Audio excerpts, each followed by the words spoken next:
El siguiente programa tiene clasificación A.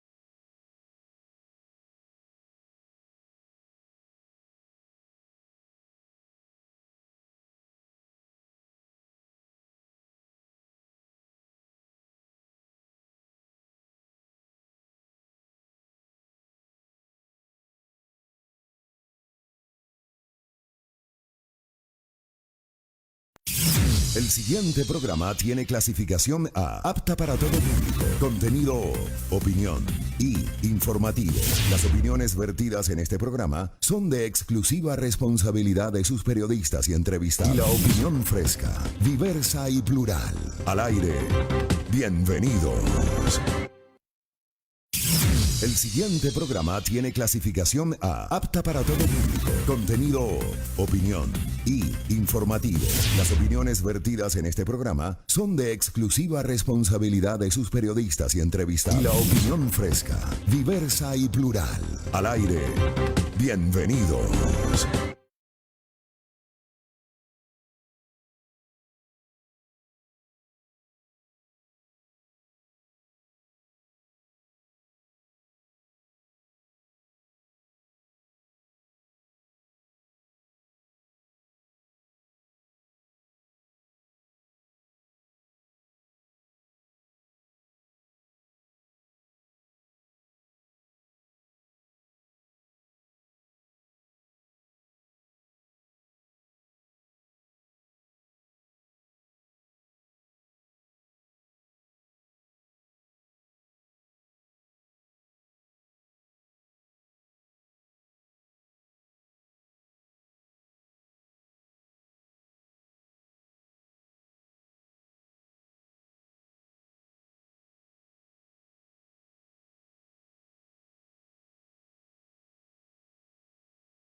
Algunas propuestas. Una de ellas son de que se entreguen las guías impresas por medio de los empleados públicos o las mismas fuerzas armadas, ya que estas están haciendo los controles para evitar que la gente salga.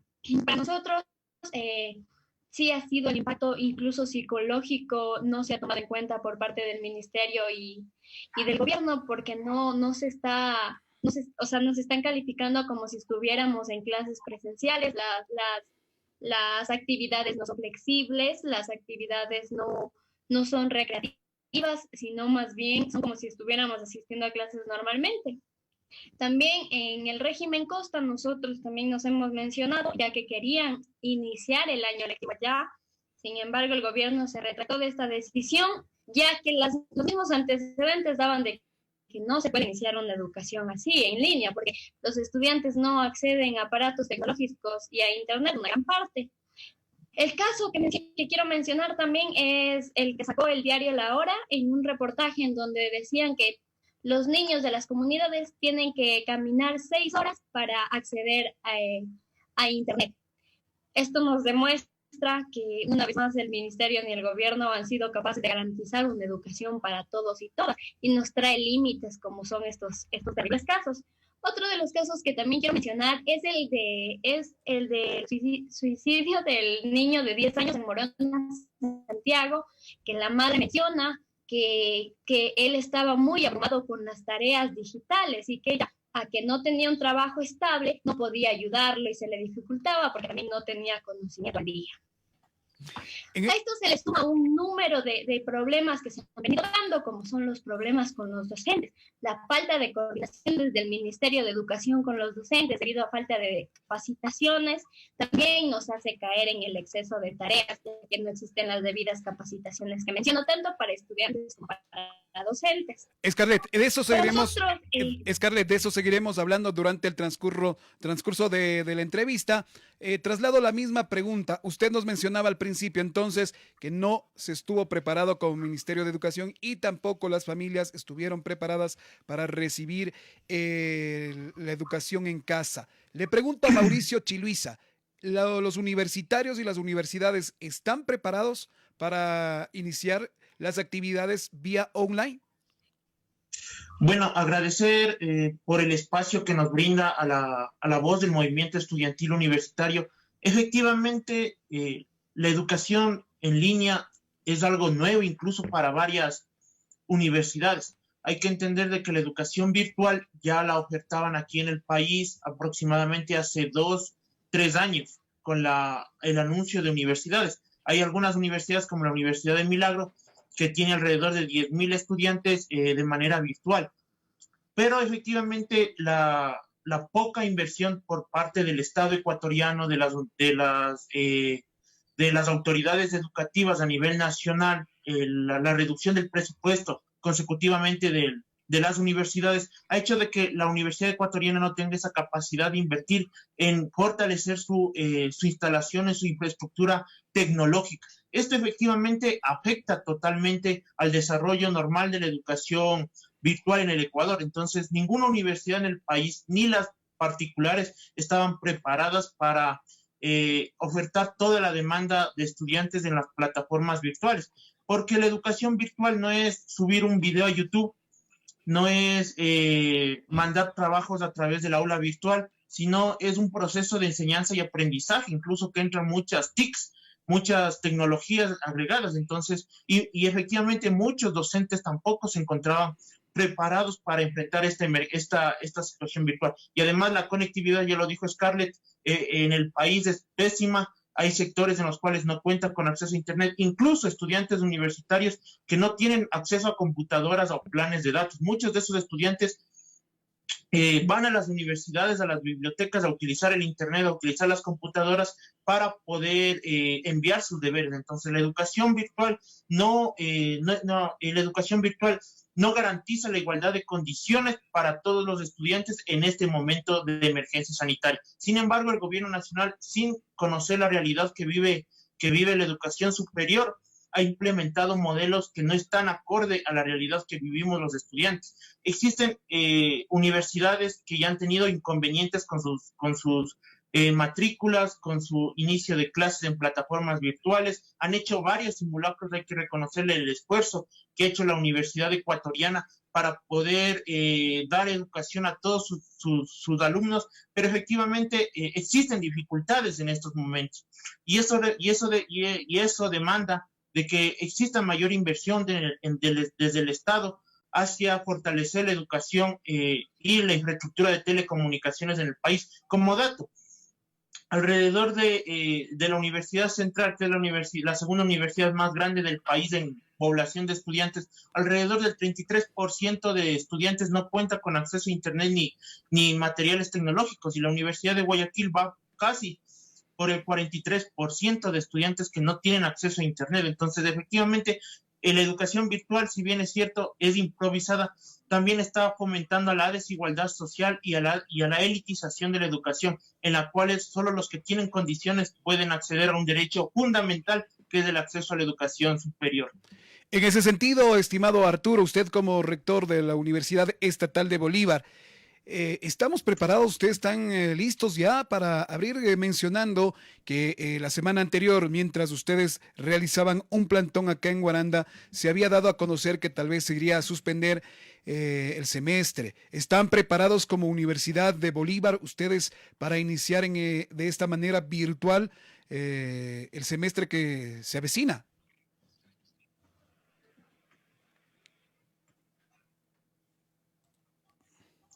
Micrófono. Sí, Arturo, está nuevamente ya al aire. Le escuchamos. Un saludo especial para Mauricio, para Scarlett, dignos representantes estudiantiles. Como ya lo manifestaron ellos, realmente es un problema en este momento que se trata de solucionar. Las universidades, como lo dijo Mauricio, no nos hemos encontrado preparadas porque nuestros sistemas han sido presenciales. Aquellas universidades que son apenas 5 que estuvieron ya en la modalidad virtual, ellos serán los que tengan la mejor capacidad tecnológica y la experiencia que ya se ha venido recorriendo en estos últimos ciclos para ir a lo mejor afianzando a sus maestros y a sus estudiantes en este sistema. Sin embargo, la gran mayoría de universidades no hemos estado preparados en este sentido. Sin embargo, tenemos también que ser consecuentes, no podemos estar paralizando las actividades, a más de que se pretende siempre garantizar ese acceso a los estudiantes. Hemos tenido muchas dificultades en la Universidad Estatal de Bolívar de acomodar nuestras plataformas tecnológicas, la misma capacitación a nuestros docentes, que no es un proceso que esto va de la noche a la mañana.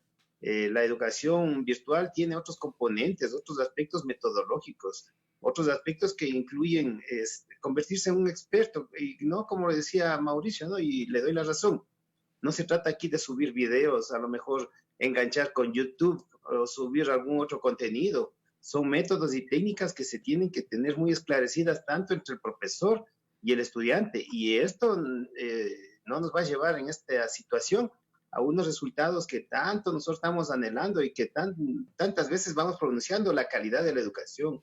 En consecuencia, yo puedo afirmar, igual que Mauricio lo viene manifestando, es muy complejo que para este ciclo nosotros podamos cubrir con gran totalidad y con gran calidad estos escenarios educativos.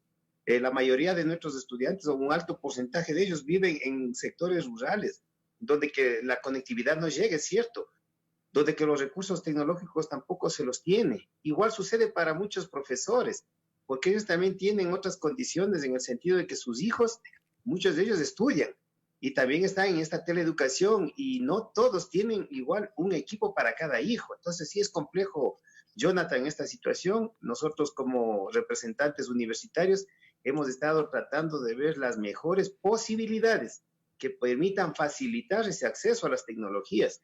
Sin embargo, todavía tendremos muchos inconvenientes.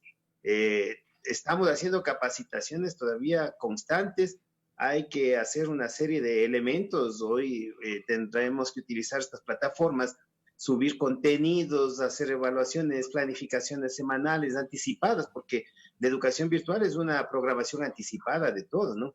Entonces es muy complejo, Jonathan, en este sentido aún. Estimada Scarlett, hablando de la complejidad, usted mencionaba que no solamente ustedes como estudiantes han sufrido momentáneamente presión a través de las diferentes plataformas o presión también por parte de maestros. Ha habido muchas quejas en ese sentido. Entonces, ustedes como Federación de Estudiantes Secundarios se han manifestado en ese sentido, han hablado con el Ministerio de Educación, cómo van a hacer también en el tema de aquellos chicos que ya están en los últimos años, que están por graduarse y que hoy se les dificulta también este sentido por lo que venimos pasando como país, como nación. Cuéntenos, ¿qué han hecho ustedes en ese sentido? En efecto, como usted mencionó, el impacto psicológico ha sido muy fuerte. Hoy más que nunca estamos con la presión de terceros de bachillerato. Yo soy estudiante de tercero de bachillerato, con la presión de entregar máximo hasta el 18, que sería el lunes, los portafolios estudiantiles para tener una nota para la titulación. Entonces esto también nos ha traído complicaciones. Desde la Federación de Estudiantes Secundarios del Ecuador nos hemos sumado a las movilizaciones que se han hecho incluso por el recorte, pero también nos hemos pronunciado en diferentes espacios como la misma Comisión de Educación de la Asamblea Nacional, como el Consejo de Participación, en donde hemos hecho llegar estos límites que está teniendo la educación ecuatoriana. Nosotros sí nos preocupa, hemos sacado en las asambleas provinciales que se han hecho a nivel nacional, los chicos nos han comentado cómo se están dando las cosas desde cada particularidad que tiene cada provincia y es preocupante. Nosotros hemos sacado los boletines de prensa, hemos asistido a medios de comunicación, hablar autoridades competentes de la educación, les hemos hecho llegar estas quejas que existen. Pero ¿cómo van a hacer? ¿Cómo van a hacer entonces en ese sentido, mi estimado Mauricio, con los chicos que hoy ya salen de los colegios y van a ser pronto parte de la universidad ecuatoriana? ¿Qué tienen pensado si el sistema hoy ya van a finalizar en los colegios y el sistema en las universidades aún no arranca? ¿Qué vienen pensando ustedes como Federación Ecuatoriana de Estudiantes Universitarios? Bueno, desde la FEUE Nacional hemos sido muy críticos a la forma como el gobierno nacional ha designado y ha ejecutado la distribución de cupos para las universidades, para los estudiantes bachilleres. Entonces, efectivamente, el gobierno nacional ha actuado de una manera demagógica. En enero de este año anunció el incremento de más de 100,000 cupos para estudiantes bachilleres que ingresen a las universidades. Pero efectivamente con esta reducción del presupuesto, con esta poca inversión en educación superior, muchas universidades se encuentran haciendo malabares para poder destinar recursos económicos para la nivelación. Y efectivamente nosotros somos muy críticos. En estos momentos de emergencia sanitaria, lo primero que debe hacer el gobierno nacional es garantizar la vida de los ecuatorianos. Y para ello también existen otros mecanismos que necesitamos aplicar dentro de la educación superior. Desde la FEUE tenemos una propuesta que es el periodo académico extraordinario.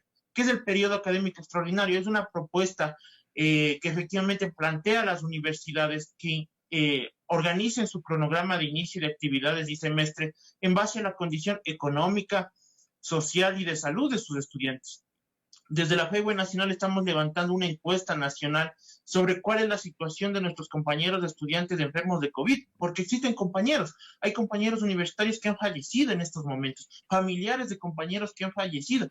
Y efectivamente, frente a esta emergencia sanitaria, no podemos aplicar un modelo antipedagógico impuesto por las autoridades de educación superior sin conocer la realidad. Y además también planteamos de que se revea las decisiones se revea incluso la forma de calificación dentro del semestre de los estudiantes, porque la manera de calificación no puede ser la misma que era de manera presencial, sino tiene que ser acorde a la realidad que viven los estudiantes. Y entonces lo otro que también planteamos es que todos los estudiantes de bachillerato previo a obtener su título y también bajo algunos mecanismos que efectivamente no sean excluyentes para los estudiantes, sean trasladados de manera inmediata al primer semestre de la carrera universitaria.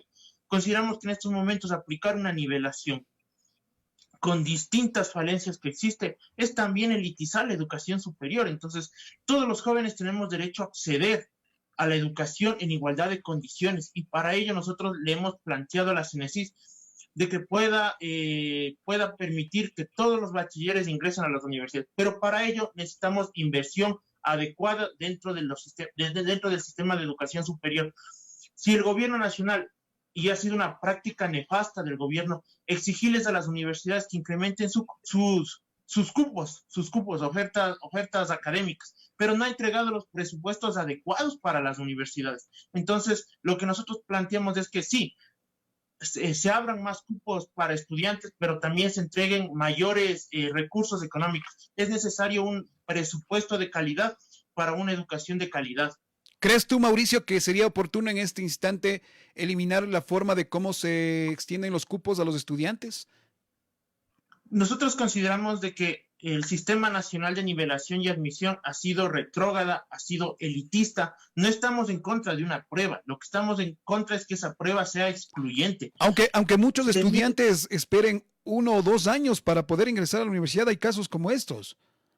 Sí, alrededor, los compañeros de la FESE pueden precisar más de ese dato, pero son alrededor de 1.100.000 jóvenes que no pueden acceder a la educación superior. Entonces, una prueba que sea elitista, que sea excluyente, corta los sueños. Y además, esta prueba ha hecho de que el número y la población de estudiantes de las universidades particulares crezca, porque los estudiantes, al no poder ingresar a la universidad pública, se endeudan, sacan créditos económicos para poder acceder a una educación privada. Y ahorita, en esta emergencia sanitaria, las universidades privadas, en una actitud inhumana, están cobrando los aranceles educativos. Y muchos de nuestros compañeros, después de esta emergencia sanitaria, se verán endeudados con ellos y sus familias, y muchos de ellos ya no podrán volver a ingresar a la educación por no tener los recursos económicos. Entonces, nosotros sí estamos en contra de que se tome una prueba elitista. Consideramos que sí, no estamos en contra de que se nos evalúen a los estudiantes, pero esta evaluación tiene que ser integral, direccionada a lo que el joven quiere seguir en la universidad,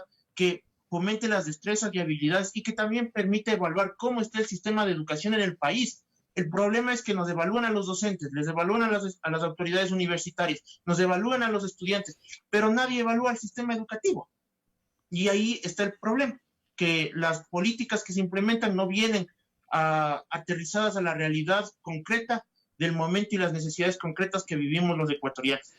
En esa realidad, mi estimado Arturo, ¿qué vienen pensando ustedes como universidad plantear para aquellos estudiantes? Porque acá en la provincia de Bolívar es otra la realidad que ustedes manejan como universidad. ¿Qué vienen planteando ustedes para lo que se viene este semestre? Están muchos estudiantes a la espera, nuevos estudiantes para lo que son las admisiones, y otros también están esperando continuar con su carrera, otros también están esperando hacer varios trámites ya para graduarse. ¿Qué han pensado? ¿Cuál es ese plan que ustedes como universidad tienen para seguir brindando este servicio a los estudiantes? Bueno, ya el CENESID hizo la primera postulación, nos ha emitido ya los resultados. Hoy se está esperando las siguientes postulaciones. Con decirle que a nosotros en este momento tenemos 961 estudiantes nuevos para nivelación, dentro de los cuales se ha considerado precisamente todos los mismos parámetros anteriores.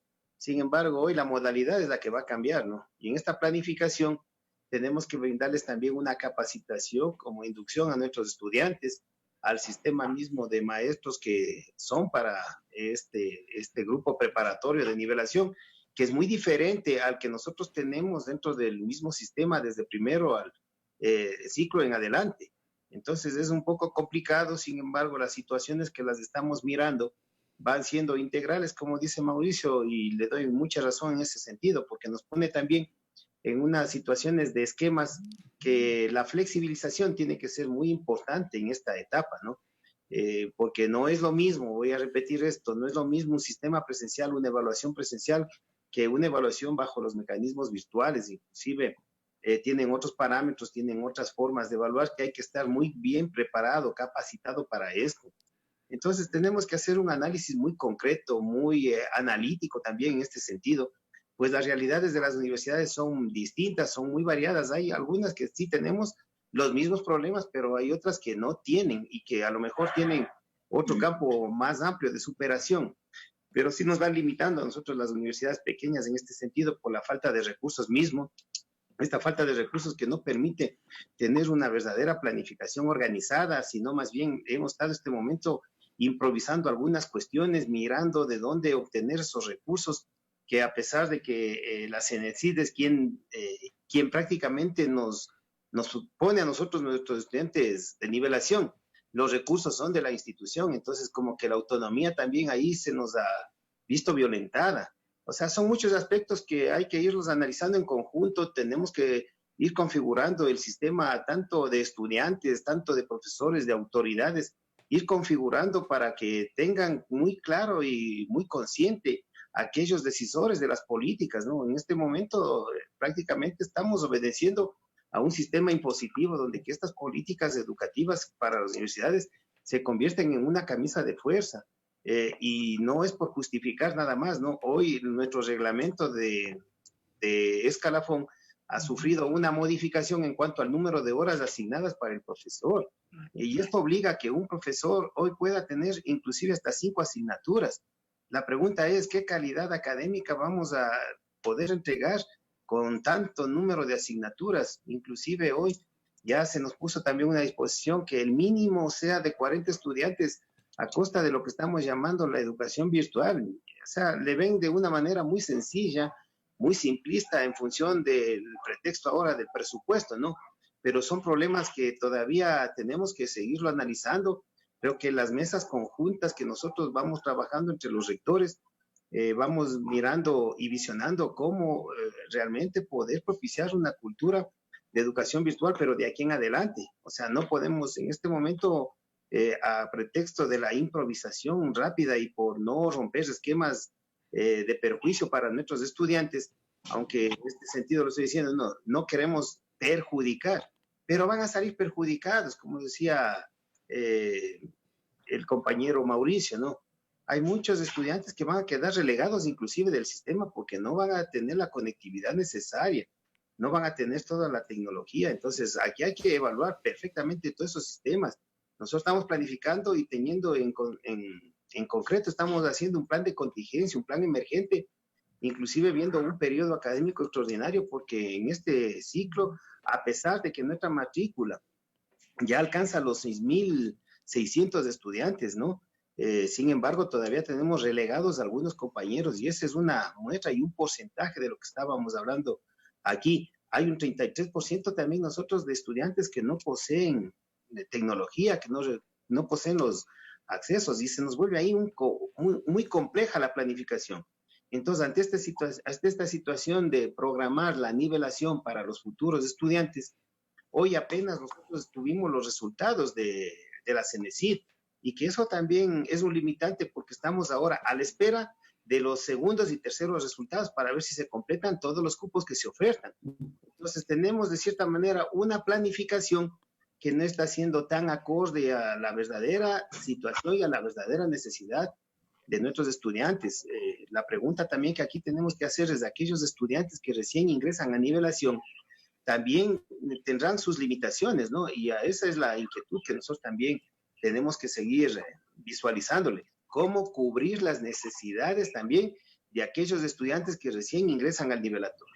Entonces, en este sentido, creo que tendremos que sentarnos nuevamente en un conjunto de dirigentes estudiantiles de las autoridades universitarias a replanificar ciertas acciones y estrategias que permitan facilitar ese acceso a la educación, como se lo dice la Constitución.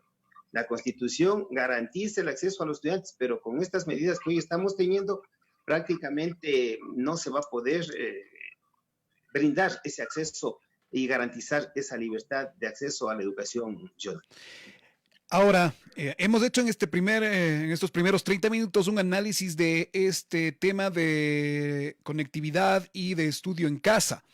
En ese sentido, estamos compartiendo el panel con Mauricio Chiruiza, él es el presidente de la FEWE Nacional. También está con nosotros Scarlett Tamayo, presidenta de la FES, de la Federación de Estudiantes Secundarios del Ecuador, y con Arturo Rojas, él es el rector de la Universidad Estatal de Bolívar.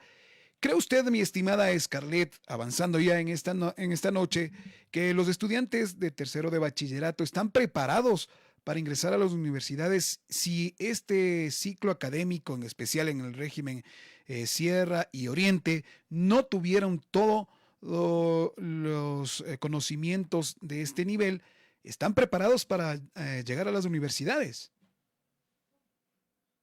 No, por lo mismo nosotros, algo que se me olvidó mencionar es presentamos la reforma a la LOES, en donde mencionamos un nuevo sistema de nivelación y admisión a la educación superior, donde se menciona el mecanismo para ingresar a las universidades. Hoy más que nunca se necesita una capacitación de todos los conocimientos obtenidos mediante línea.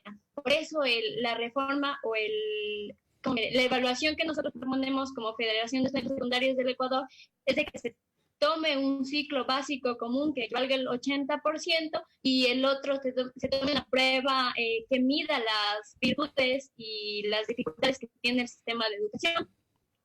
Como mencionaba, sin embargo, los estudiantes vamos a seguir rechazando estas pruebas estandarizadas que nos impone el gobierno, como era el examen de bachiller, que gracias a la lucha estudiantil se tiró abajo para que no se queden más estudiantes, aparte del 1.300.000 estudiantes que quedan fuera por esta prueba estandarizada. Ahora, mi estimado Arturo, el CES aprobó algunas reformas. Estas reformas hoy por hoy se ven que no han sido favorables para las universidades. ¿Qué pasó ahí? ¿Qué pasó? ¿Qué sucedió con esta aprobación del CES? Eso es lo complejo que hoy estamos afrontando las universidades, ¿no? Y como decíamos, es a pretexto de la falta de presupuesto, pero no se nos puede cargar una cantidad de horas que se resultan de baja calidad. La preparación que se necesita para impartir las clases es muy amplia en este sentido. En la virtualidad se tiene que preparar material como una base fundamental y que exige una cantidad de tiempo. No es tan sencillo, ¿no? A veces la gente pensará que con la virtualidad todo se vuelve muy práctico y no es así. Se vuelve muy complejo, inclusive para el mismo estudiante que tendrá que a lo mejor valerse de todos los contenidos que uno va a ir entregando en la virtualidad, recursos que a veces van a llegar muy limitados y eso es muy complejo. Entonces, las reformas que está haciendo el CES y que ya lo ha hecho a través de las resoluciones que emite, están cargando simplemente un número de horas bastante pesado para los profesores.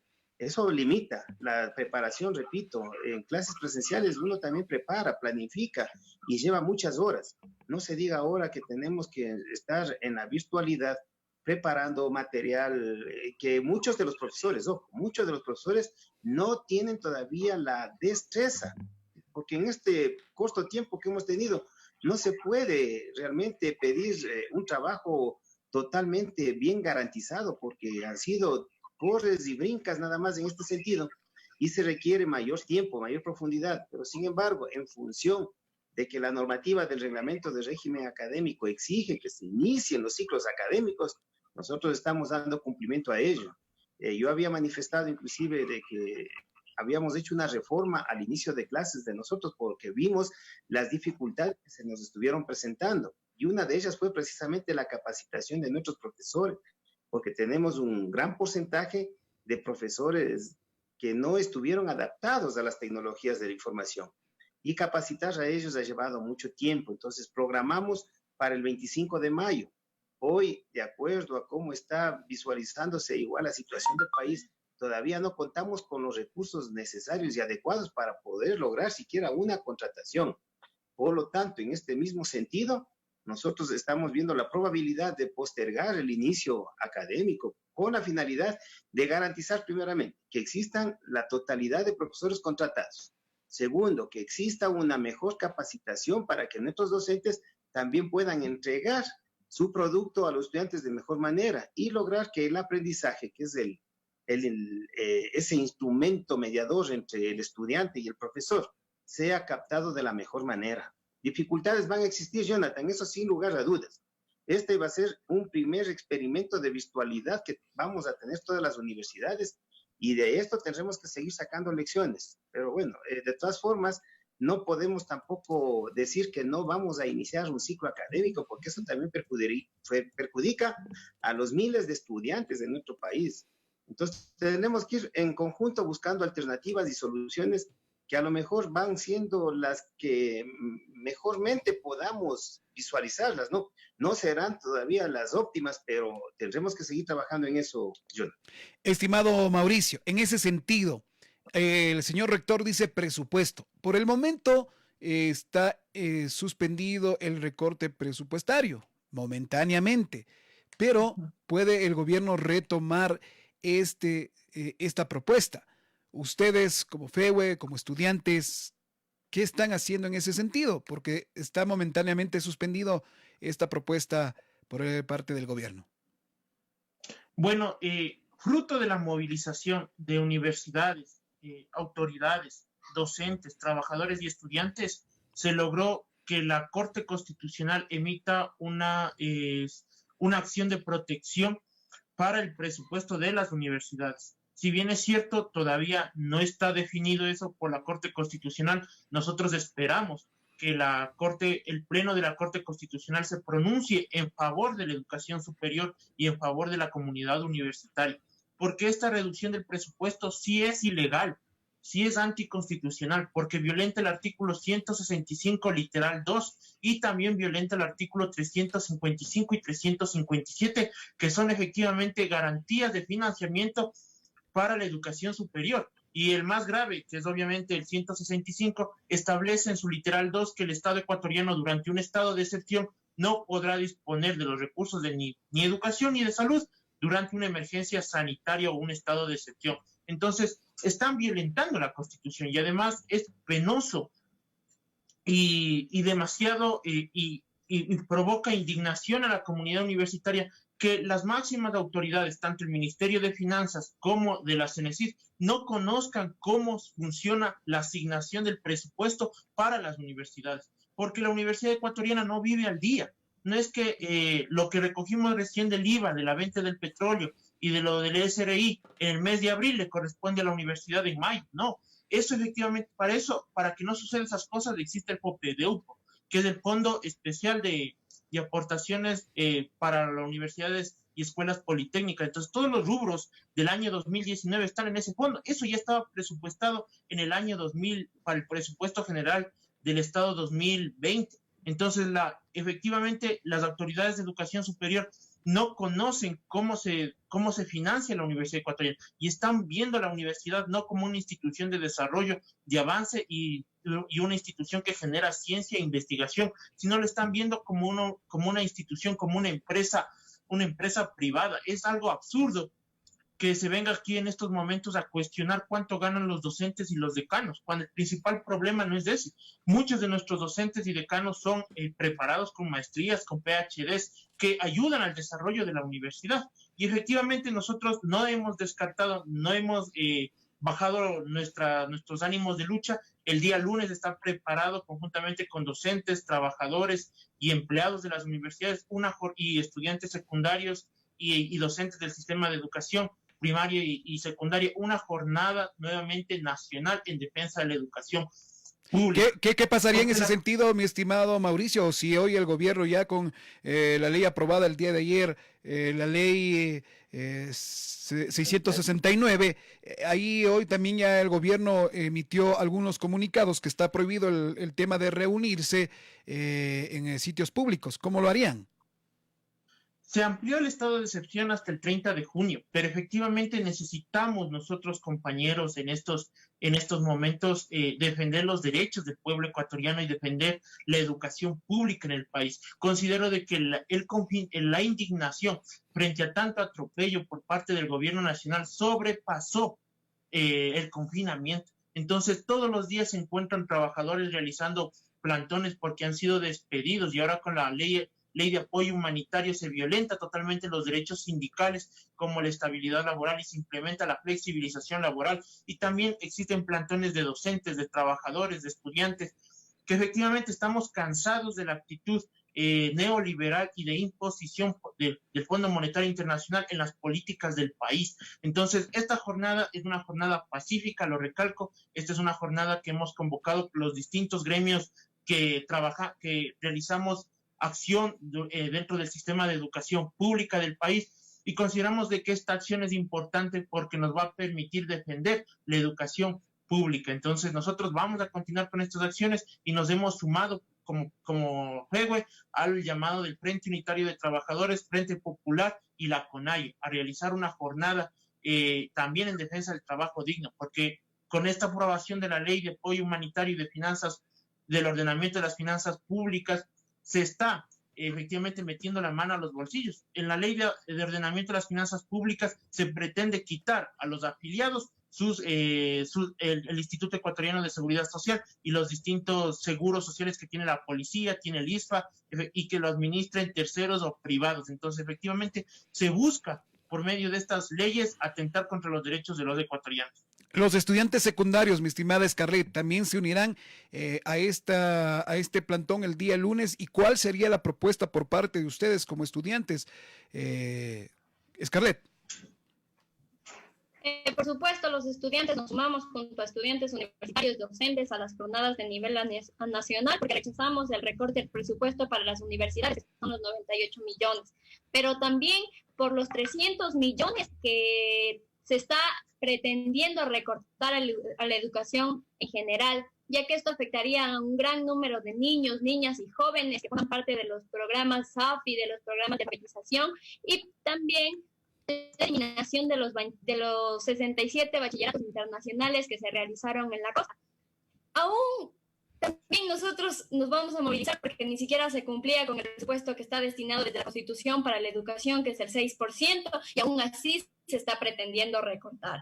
Hay alternativas para pagar la crisis que han salido desde los sectores populares, desde los mismos estudiantes, y una de ellas es dar la moratoria a la deuda externa, porque el gobierno debe garantizar salud, educación y vida y no jugar con los sueños de los estudiantes, y no podemos seguir participando ni socapando de que jueguen con nuestros sueños y derechos. Estaremos el 18 a 2 metros de distancia defendiendo los derechos de los estudiantes.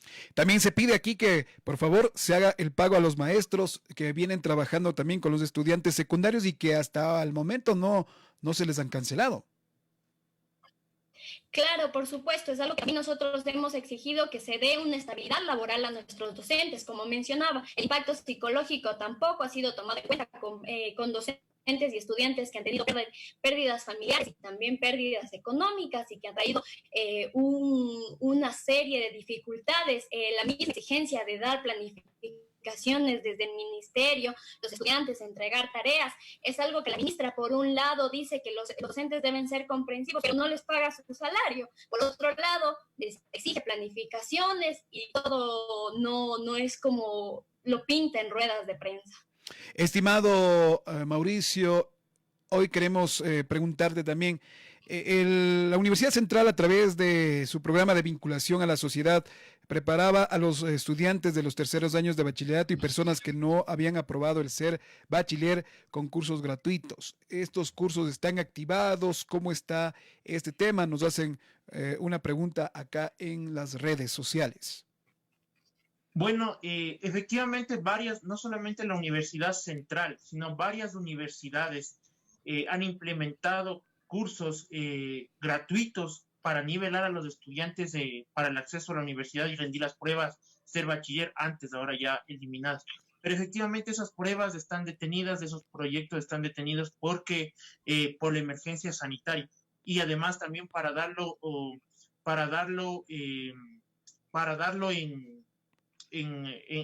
a los estudiantes de manera virtual. Nuevamente volveríamos con los problemas de que las universidades no cuentan con una infraestructura tecnológica. Entonces, varias universidades en estos momentos, y yo saludo la actitud de algunas autoridades universitarias como la del Estatal de Bolívar, que se preocupan por el desarrollo de sus estudiantes y efectivamente para que todos los estudiantes puedan acceder a la educación en igualdad de condiciones. Esperemos de que finalice esta emergencia sanitaria y que nuevamente la universidad pueda aportar, como siempre lo ha hecho, al desarrollo de la sociedad. Estimado Arturo, en ese sentido, vamos avanzando en este conversatorio y hay varias preguntas. Por ejemplo, ¿de qué manera se van a realizar los trabajos con los institutos de educación física y también con los estudiantes que estaban por hacer sus prácticas y que hasta el momento no lo han hecho? ¿Qué se viene pensando en ese sentido? Bueno, en este sentido, las actividades presenciales prácticamente están suspendidas. De ninguna forma se puede realizar actividades grupales, inclusive por este principio mismo de mantener la seguridad, y que no se podrían realizar. Por eso es que también se han suspendido muchas actividades de vinculación. En lo que se respecta a las instrucciones que se tienen, es que los componentes teóricos sean prácticamente los que se den a través de la virtualidad. Es decir, ahora estas actividades de cultura física, digamos, tendrán que coger un tamiz teórico para que cuando tengamos una semaforización, tengamos a lo mejor alguna garantía de bioseguridad, se puedan realizar algún tipo de estas prácticas que son presenciales. Sin embargo, entre tanto, todavía nosotros no podemos disponer absolutamente nada de ello. Tenemos que ser muy consecuentes y conscientes de que primeramente es el cuidado, la salud integral de toda la población. Si nosotros nos cuidamos, también tenemos que procurar que se cuiden el resto. Entonces, es muy complejo en este sistema virtual para este tipo de actividades, ¿no? También tenemos componentes que son prácticos en un gran número de asignaturas. Estas también están siendo suspendidas por el momento, se están reprogramando absolutamente todas en el sentido teórico, Jonathan. En ese sentido, mi estimada Scarlett, ¿qué se viene entonces? ¿Qué futuro viene para la educación con estos temas que hoy estamos viviendo? ¿Cuál es el futuro como ustedes, como estudiantes, lo ven? No quiero sonar mal, pero no estamos teniendo un futuro si nos cortan el presupuesto a la educación. Nosotros vamos a seguir movilizándonos en la calle, defendiendo nuestro derecho a que se invierta en la educación, para así poder ingresar a la universidad, para así poder aportar al proceso económico de nuestro país, pero también para no permitir que sigan jugando con nuestros sueños y derechos. Estimado Mauricio, le traslado la misma pregunta. ¿Qué futuro le espera a la Universidad Ecuatoriana que hoy estamos en medio de esta pandemia? Tiempos oscuros y muy difíciles para la Universidad Ecuatoriana, ya que con estas medidas económicas, con estos recortes presupuestarios, se está atentando contra la educación superior, contra la academia, mientras en otros países se impulsa la investigación y que las universidades den aportes científicos para enfrentar la emergencia sanitaria. Aquí en el Ecuador se está prohibiendo la investigación con esta reducción del presupuesto. Si no se corrige estos problemas, la educación efectivamente ya no será un derecho, sino también será un privilegio, y a la vez también la universidad perderá y con estas medidas económicas y políticas por parte del gobierno nacional se está atentando contra el espíritu y el ser de la Universidad Ecuatoriana, que es el desarrollo de la sociedad. Sin la Universidad Ecuatoriana las sociedades no pueden avanzar, y sin el aporte valioso que existe desde la Universidad Ecuatoriana, muchos problemas existirán. En estos momentos, varias universidades como la Universidad de Bolívar se encuentran dando efectivamente ayuda con sus laboratorios para enfrentar la emergencia sanitaria. Con esta reducción del presupuesto, varias universidades no tendrán las condiciones económicas para sostener esos laboratorios. Entonces, si no corregimos esto, la educación superior irá en picada, la educación perderá su sentimiento crítico, democrático, de investigación y científico. Entonces, la JEWE, los distintos gremios universitarios, con algunas autoridades democráticas, progresistas, tenemos una propuesta para enfrentar esta emergencia sanitaria, como ya lo dijo Scarlett, pero también tenemos una propuesta académica para el desarrollo de la Universidad Ecuatoriana. Estimado Arturo, ¿cómo ven de aquí a futuro aquellos proyectos, investigaciones y todo el trabajo que venía haciendo la Universidad Estatal de Bolívar? ¿Cómo están estos proyectos? Bueno, como se lo dice, realmente es incierto, porque al limitarnos con estos recursos, la incapacidad que tenemos nosotros de poder desarrollar aún más investigaciones que vayan a solventar y favorecer al desarrollo social, económico, productivo que requiere nuestra provincia en este contexto, hablando de la Universidad Estatal de Bolívar, es algo incierto. Sin embargo, hoy tendremos que verle también a la crisis como una situación de oportunidad, y una oportunidad para poder ir viendo algunos otros elementos que permitan ir configurando un propósito de ir articulando inclusive ahora esfuerzos colectivos. La universidad por sí sola no podrá ya hacer investigación, tendrá que tener aliados y hacer alianza entre varios sectores de la administración pública, la privada, de la misma sociedad civil. Por ahí tendríamos que ya ir trabajando en un mejor andarivel y hacerle más efectiva la vinculación que tiene la universidad. En este momento hay que hacer sumatorias de esfuerzos y, repito, individualmente no vamos a poder lograr los objetivos que nos hemos trazado, ¿no? De todas maneras, siempre esperemos de que de las crisis haya o se vayan tomando ciertas lecciones para irlas superando en el futuro. Y con esto creo que nos estamos adelantando inclusive a esta situación mundial ya de la virtualidad mismo, de ir implementando laboratorios que puedan tener simuladores, porque eso es lo que hoy se requiere para estas actividades también que nosotros estamos diciendo que no se pueden hacer presenciales, pero existen simuladores. Pero si no tenemos recursos, no tenemos cómo adquirir los mismos, entonces prácticamente estamos dando una virtualidad disfrazada, John. Ahora, hemos hecho ya este análisis, las propuestas.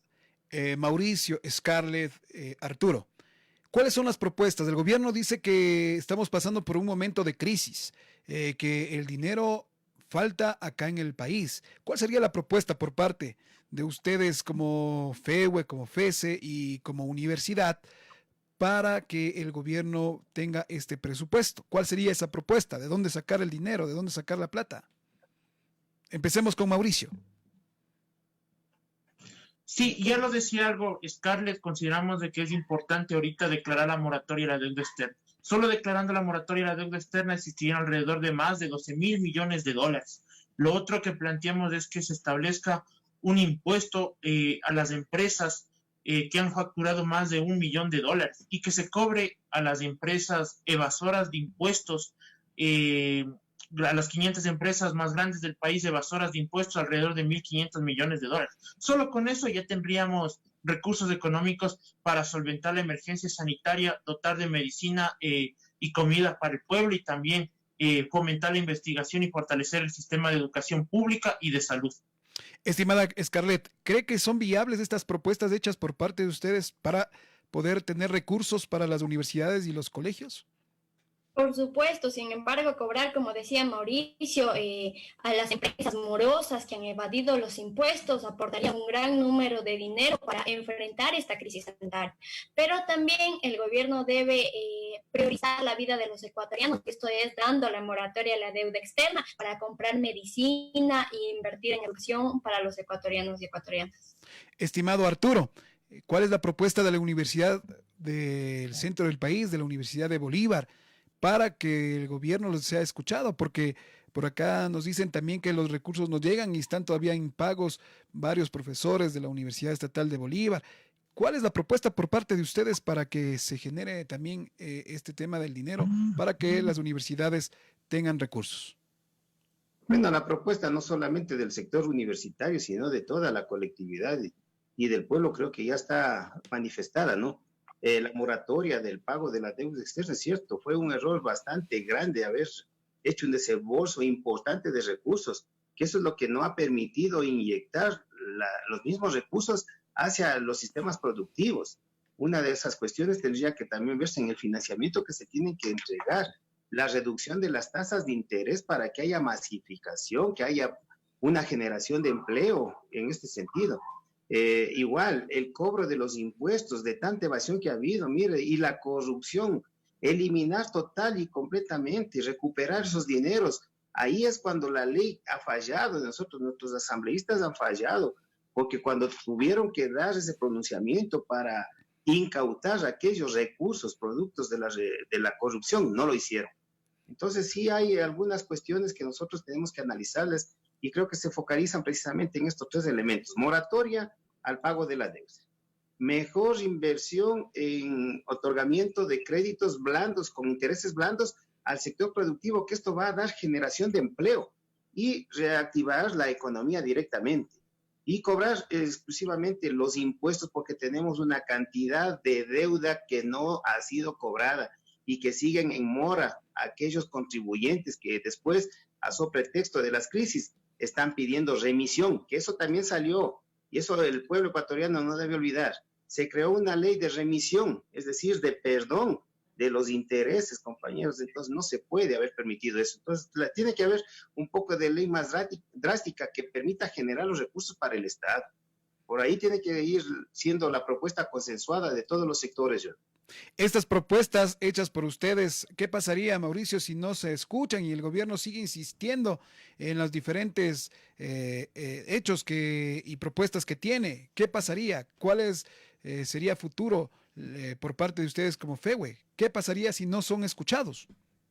Bueno, el gobierno nacional ya no ha escuchado al pueblo, sino ha estado escuchando a los grandes empresarios y a la agenda del Fondo Monetario Internacional. Entonces, desde los sectores sociales, progresistas que defendemos los derechos del pueblo ecuatoriano, ya hemos definido que vamos a estos plantones pacíficos tomando todas las medidas de bioseguridad. No descartamos en ir elevando en mejores condiciones la movilización y tomando otras medidas de acción y protesta en las calles. Si el gobierno nacional no quiere ver a los ecuatorianos en las calles protestando contra todo un modelo neoliberal de la política, debe hacer caso al pueblo ecuatoriano. Solo el gobierno nacional es el principal responsable de que los ecuatorianos estemos en las calles alzando nuestra voz de indignación. Estimado Arturo, a futuro, ¿cómo se viene preparando? ¿Qué vienen pensando en las universidades? Porque no toda la vida vamos a poder estar vía online. A futuro, y como todos sabemos, no, una situación fue antes del COVID y otra ahora después del COVID. Las universidades están también ya preparando los planes de contingencia para cuándo piensan a futuro retornar a las aulas. Bueno, estamos todas las instituciones trabajando en los planes de retorno que se llaman ahora, ¿no es cierto? Un plan seguro, implementando todas las medidas de bioseguridad. Hoy, valga la pena también decir, nuestra universidad está ya prácticamente a punto en la siguiente semana de ofrecer las pruebas de análisis de COVID. Ya hemos hecho las adecuaciones necesarias, entonces estas pruebas servirán precisamente para poder nosotros determinar cuáles son aquellas personas, estudiantes inclusive, que tengan que mantener un cerco a lo mejor, ¿no? Y poder detener la propagación del virus. Sin embargo, igual en nuestros laboratorios ya vamos a empezar a producir alcohol, tendremos que dotar de todos los materiales e implementos de limpieza, si es que se da el caso, ¿no? Porque todavía, como lo estamos mirando, yo creo que en este ciclo vamos nosotros a mantener una virtualidad total, no va a haber la presencia de estudiantes. Los países que ya atravesaron este tipo de pandemia, igual que nosotros, pero que ya lo han ido haciendo de a poco estos acercamientos, estas llamadas a trabajar, vemos que nuevamente están tomando nuevas medidas. Entonces creo que en nuestro sentido la Universidad Ecuatoriana va a permanecer todavía en virtualidad. Sin embargo, para el siguiente ciclo ya se tendrían que tener todo elaborados. Nosotros estamos construyendo inclusive ya los túneles de desinfección para ingreso a la universidad. Esperemos de que esto pueda surtir efecto, que se mantengan todas las medidas de bioseguridad, siempre y cuando el país también garantice ya que esta pandemia por lo menos ha tomado ya el tope y que estaremos en aplanamiento. Son varias alternativas que tendremos que mirarlas, pero todo obedece también a políticas sanitarias, Jonathan, que no podemos nosotros tomarlas de manera unilateral, sino en consenso con los COE cantonales, con los COE provinciales, y estaremos articulando un trabajo precisamente para que garantice este acceso cuando ya se lo llame. Estimada Scarlett, dentro de esa planificación, los colegios, sabemos que el próximo año lectivo en la costa será virtual, pero muy pronto también tendrán que ya ingresar los chicos de la sierra. ¿Qué propuestas han hecho ustedes para que se implementen los planes, conociendo que los colegios hoy, algunos tienen la superioridad de 1,500 alumnos? ¿Cuáles son aquellos planes? ¿Cuál es esa propuesta también de bioseguridad que ustedes, los estudiantes, necesitan para a futuro un retorno a clases? No debemos retornar sin bajar, que no debemos retornar hasta que estemos seguros, porque no podemos poner en riesgo la vida de miles de niños y niñas y adolescentes que están en el sistema educativo. Nosotros entendemos que por ahora es necesario quedarnos en nuestra casa y mantenernos con las diferentes medidas de bioseguridad que se han venido planteando desde las diferentes autoridades que han venido pronunciando cómo debemos guardar la vida en cuarentena. Perfecto, quiero ya agradecerles, hemos pautado más o menos una hora de entrevista con nuestros amigos, Mauricio, también con Scarlett y con Arturo. Quiero agradecerles, hay muchos comentarios aquí en las redes de que se ha llevado con altura este conversatorio, felicitan también bastante el ponerse al frente de esta lucha a quienes están en la FEWE y en la FESE, tan como también al rector de la Universidad Estatal de Bolívar. Quiero agradecerles en la parte final que nos espera entonces en la educación universitaria y en la educación media. Con esto cerramos y es una pregunta, empezamos con Scarlett, luego vamos con Mauricio y finalizamos con Arturo y estaremos dando nuestro punto de vista en el cierre de la programación. Nos esperan, como dijo, tiempos difíciles, tiempos en donde tenemos que defender la educación pública y no seguir permitiendo ni socapando de que se sigan tomando recursos que no están permitidos en la Constitución y no que nos sigan sacando dinero a los estudiantes, a los docentes y a los trabajadores, cubriendo a sus amigos del Estado. Vamos a seguir en la movilización, llamamos a la organización de los estudiantes secundarios a unificarnos y seguir luchando por la educación pública. Mauricio. Efectivamente, creo que si no se corrigen los problemas en la educación, estamos condenados incluso a peores momentos. Creo que es necesario unas reformas integrales a la Ley Orgánica de Educación Intercultural Bilingüe y a la Ley Orgánica de Educación Superior, que son leyes que no responden a la realidad concreta que tiene la educación en el país y a las diferencias sociales que existen dentro de nuestro Ecuador muy diverso. Entonces, y creo que hay que tomar los correctivos y es necesario incrementar el presupuesto para el sistema de educación en general. Sí, educación de calidad sí no es posible sin un presupuesto de calidad.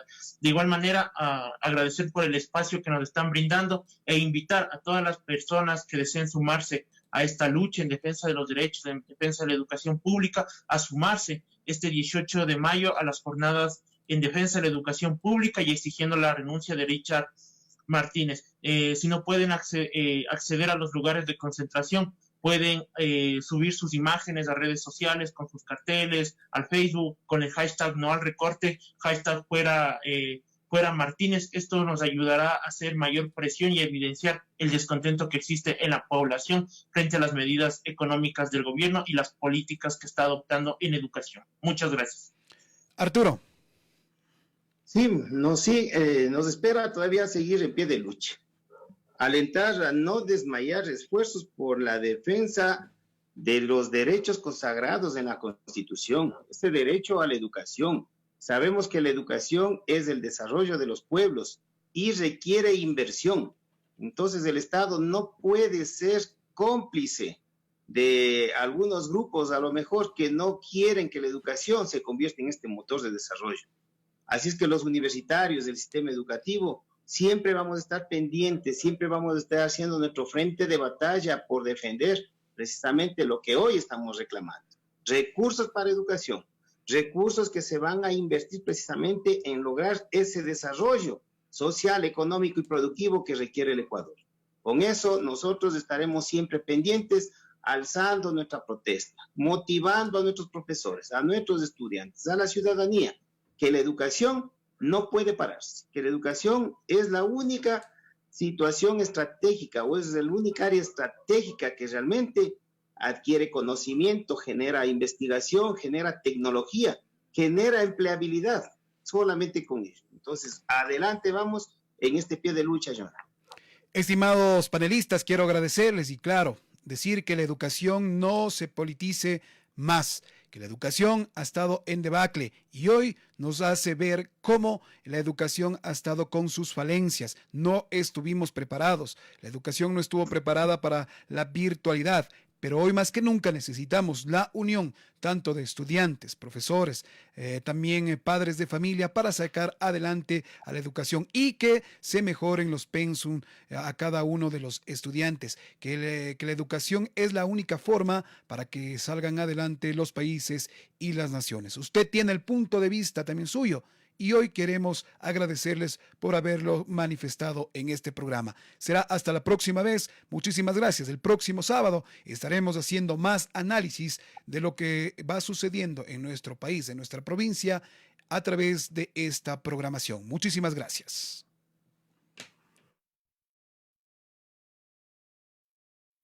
Gracias, estimados compañeros. Muchas gracias. Gracias, Jonathan.